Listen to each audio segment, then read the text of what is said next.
About a year ago, I did a video detailing the decline of the Disney princess, and I'll leave a link to that video in the description in case you'd like to check it out.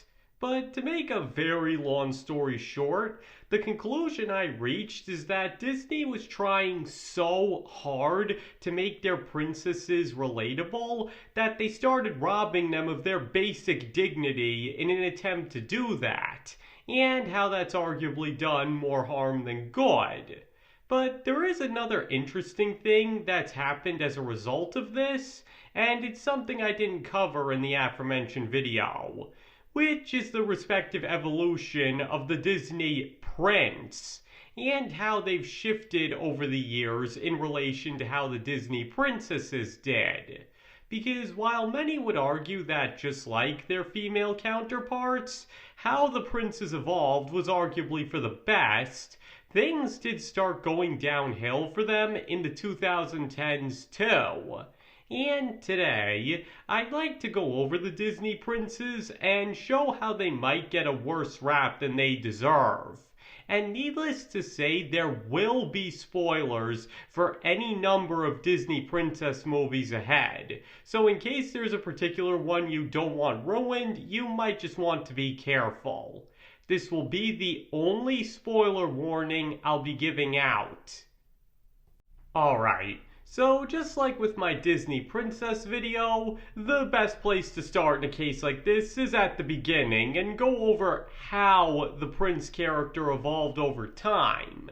And as is widely well known, many feel that the first two Disney princes, those being the ones in Snow White and the Seven Dwarfs and Cinderella, aren't exactly the best and perhaps the flattest characters in their respective films. However, this couldn't really be helped, as the animators found human males to be the hardest to animate, so as a result both characters' appearances had to be kept to a minimum. But there were bigger plans for both of them, especially in Snow White, where he was supposed to be kidnapped by the evil queen, nearly killed by her, and then escape but be too late to save Snow White. He was even described in these scenes as being an Errol Flynn type who was very chivalrous and would rely on his intelligence and agility to get him out of bad situations. But unfortunately, budgetary problems and the difficulty that came with animating him resulted in him only appearing at the beginning and end, where his presence is absolutely necessary.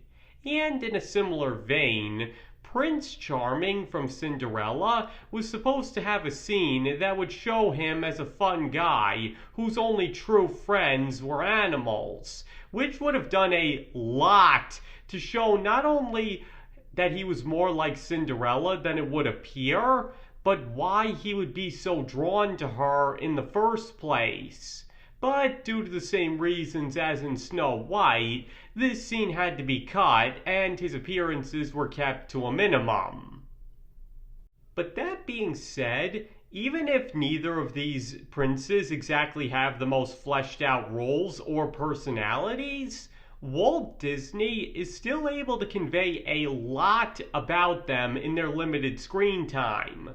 Like for the prince in Snow White, it's obvious that it's Snow White's incredibly kind and wholesome nature that draws him to her, not her beauty or even her singing, and is further charmed by her being shy and running away when he joins in. And just through that alone, we get to see that this is a very kind and noble prince who appreciates the best qualities in a human being first and foremost. And it's just as obvious that that's the reason Snow White falls in love with him, because his kindness is just as apparent and genuine. And his intrigue regarding Snow White, as well as his extremely kind and chivalrous nature, makes the Nameless Prince not only a pretty notable character, but one that the audience can't help but feel somewhat fascinated by whenever he does appear on screen. Sometimes less is more, as they say.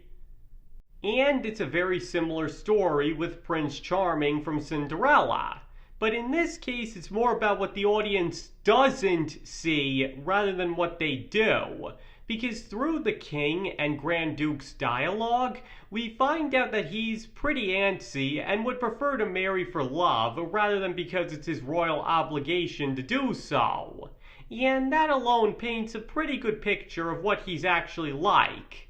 A typical young man who doesn't want to listen to his father.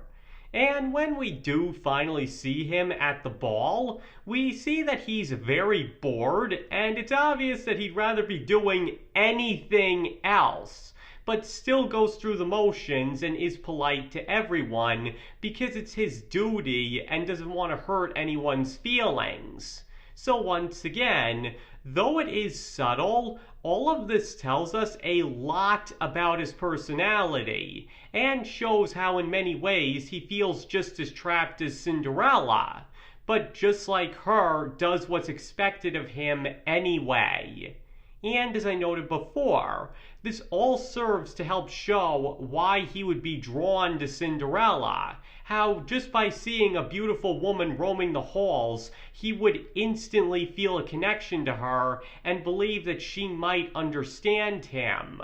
And from there, love takes hold. So now you might be wondering, what's my point with this? That even if both these princes don't have much characterization, there's still a foundation for who these two men are within the narrative, and specifically why they would be so drawn to their respective love interests. And particularly in the case of Prince Charming, this was done so well that he actually became a pretty popular character despite his limited screen time.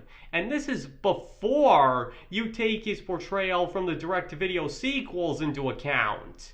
But then we move on to Prince Phillip in Sleeping Beauty, and due to the animators having got a handle on how to animate somebody of his body type by then, he not only got to be everything his predecessors couldn't, but also became the template for many future Disney princes to follow as well. Because with Prince Phillip, everything that was subtly implied about the previous two princes is brought right to the forefront and put on full display, being a young man who wants to find his own way in life and is drawn to a young woman both because she's extremely kind and he feels a deep connection with her. And indeed, unlike Prince Charming, we actually get to see that Phillip shares a lot in common with Aurora, with them both having animals as their only real friends, overbearing guardians, and in the end are simply two young people looking for somebody to understand them.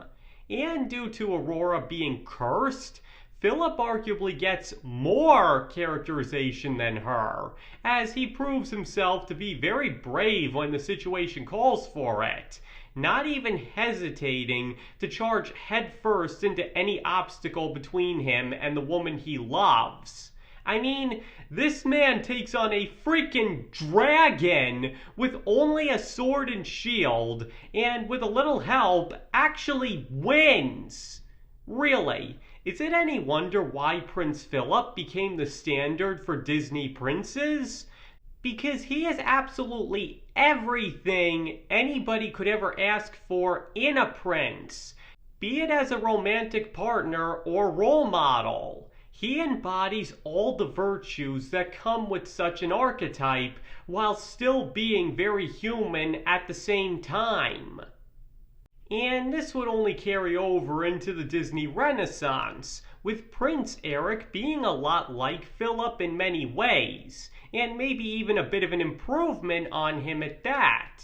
Because once again, his extreme compassion and willingness to put others before himself, a lack of people who understand him, it's all there, and you can easily buy that he would fall for somebody like Ariel. He's not the type to judge somebody, and if anything is too nice and courteous for his own good. But when the chips are down, he also shows that he is not one to be messed with, as Ursula learns the very hard and painful way. And as a result, Eric very much deserves his status as such a fan favorite among Disney princes, because he's even better than the already greatly done Prince Phillip. And seriously, who wouldn't want to meet this guy on a cruise and just hang out with him for a while? He's the perfect combination of an everyman and regal prince, and his chemistry with Ariel is spot on. But then we get to the Beast from Beauty and the Beast, who really couldn't be any more different from his predecessors, as he starts the movie off as practically a villain and spends about half the runtime being a temperamental jerk. But that's exactly what makes him such a great character. Because not only do we get to see him go from an unpleasant man with crippling self-loathing and anger issues to an extremely kind and compassionate soul who would do anything for the woman that showed him kindness, but it's a totally believable transition at that. Like I just said, the Beast may be mean at first, but it quickly becomes clear that he's not actually a bad person. He just hates himself and what the curse did to him so much that it causes him to take it out on everything around him.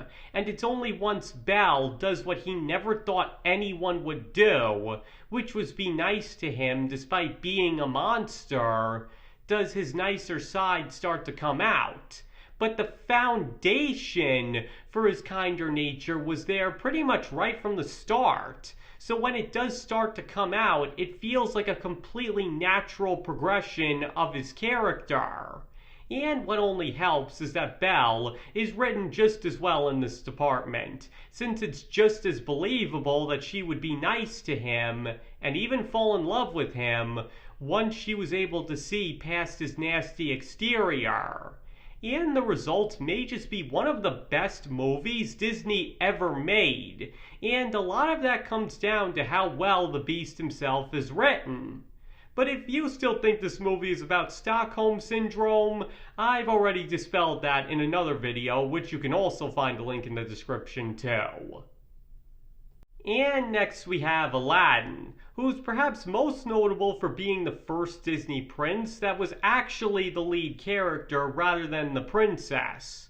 Sure, some would argue Phillip plays a more prominent role than Aurora, and the Beast is just as important as Belle, but this was the first time Disney fully came out and said the prince was the main character. And really, Aladdin takes all of the best aspects of his predecessors and makes for the perfect lead at that, trying desperately to overcome his circumstances and prove to the world that he's worth more than the street rat label he's been given. And in the end, he manages to do so with nothing to go on but his own street smarts. Seriously, if that alone doesn't make him one of the best Disney princes out there, I really don't know what does.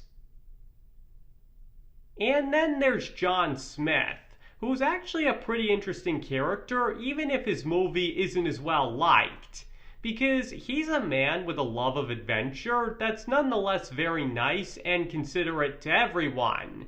And it's his kind nature that allows him to look past the superficial differences of those he doesn't know to see them for who they really are.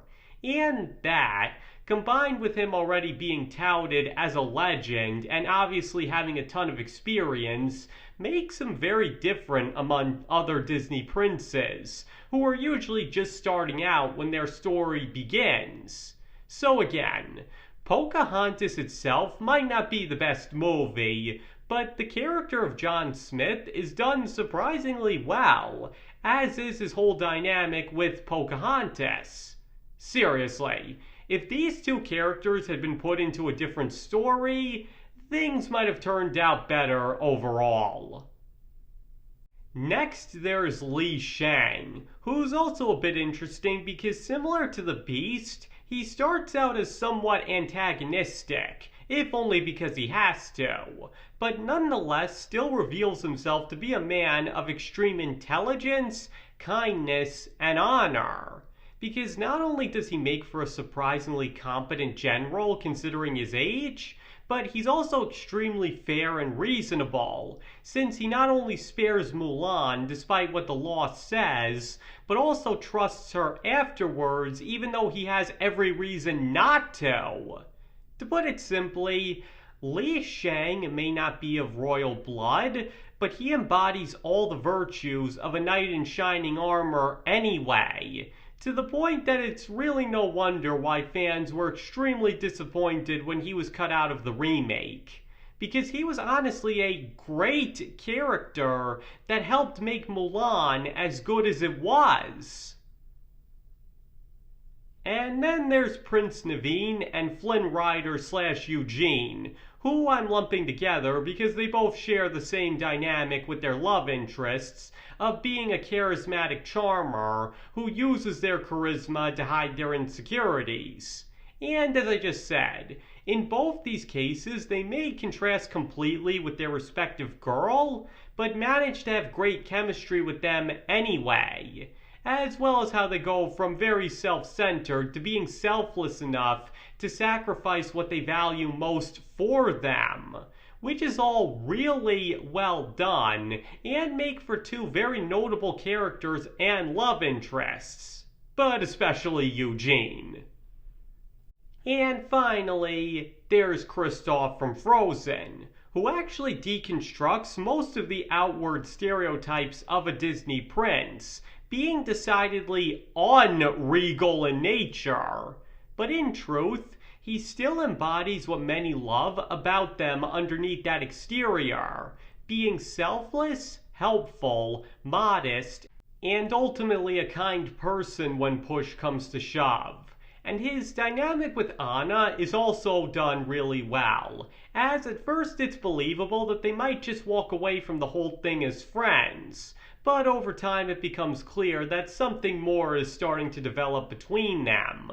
So even if he is slightly different from the traditional Disney prince, he still has all of the crucial qualities that made the ones before him so well liked and does justice to them. But after that, a problem started to pop up in regards to this archetype. Specifically, there hasn't been one since. Moana doesn't have a love interest, and Maui doesn't count as he's not a prince, but a demigod, and none of that changed in the sequel. In Raya and the Last Dragon, again, there's no love interest or prince character. Same with Encanto, though this one is a bit more understandable seeing as Mirabelle's only 15. And in Wish, Asha has no love interest either. Even Kristoff is sidelined quite a bit in Frozen 2, though to be fair, at least the movie tries to give him something to do, even if it didn't work out the best. Now as for why this has happened, I can honestly say I have no idea. But I think it is safe to say that their sudden disappearance hasn't been doing Disney many favors, especially in a case like Wish. Seriously, if Star really was meant to be Asha's love interest, then I still maintain that would have helped make the movie so much better. Because you notice that a major reason for why most of the movies I just went over work as well as they do is because of the dynamic between the respective prince and princess?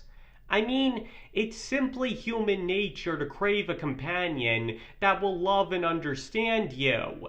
And Disney princes and princesses in many ways have come to be the ideal representation of what a relationship can be like. So taking the romantic factor and half of the dynamic out of the equation has definitely resulted in some, but definitely not all, of the Disney princess movies released after 2013 to feel like they're missing something. I mean, in Moana, Maui arguably fills the prince role well enough, and as I already noted, Mirabelle is too young to be dating anyway. but it's still something worth mentioning. Though maybe part of the reason for a lack of Disney princes is because of Disney's infamous villain problem. Because one of the more important roles the best Disney princes tend to have in their stories was proving the villain wrong about something. Like, the Beast proves Gaston's philosophy that looks are the only thing that matter and intelligence is a bad thing dead wrong. Or Eugene shows that Gothel's belief that everybody's just as selfish as her is total baloney. And there's of course Prince Eric, who not only shows Ursula that love is worth a lot more than she ever thought, but also proves King Triton that he was completely wrong about humans. Because in the end, it wasn't humans, or even Ursula, that was Triton's worst enemy. It was himself. And when the consequences of his mistakes come crashing down on him, who's the one that saves everything he cares about? Eric, a human being.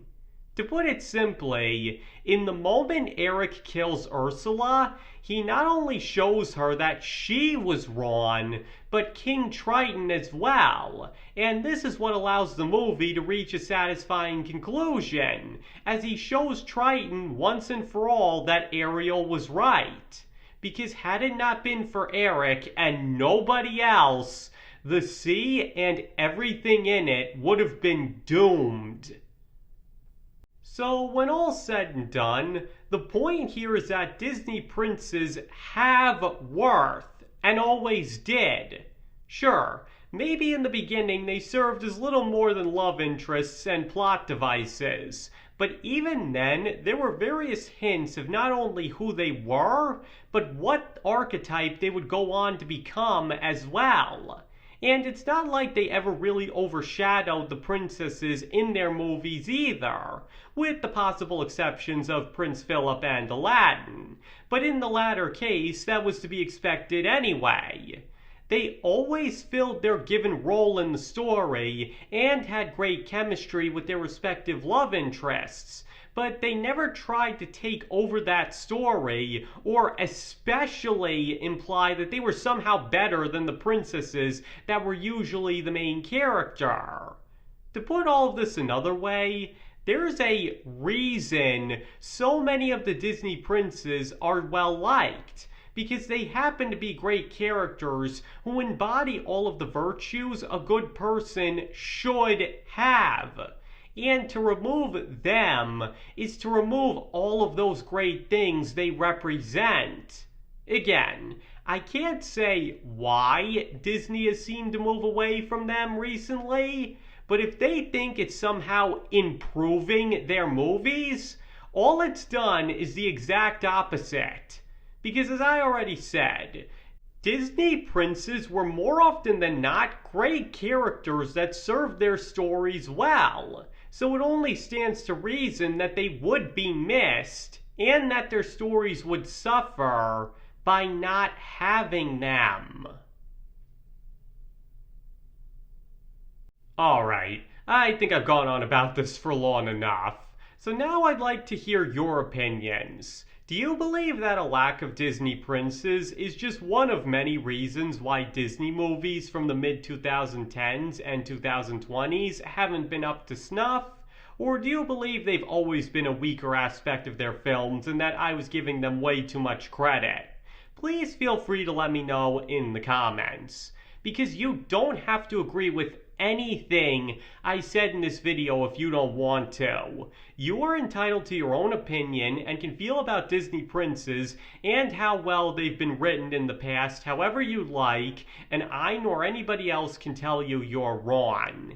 And thank you all for watching. I really greatly appreciate it, and I hope to see you all next time.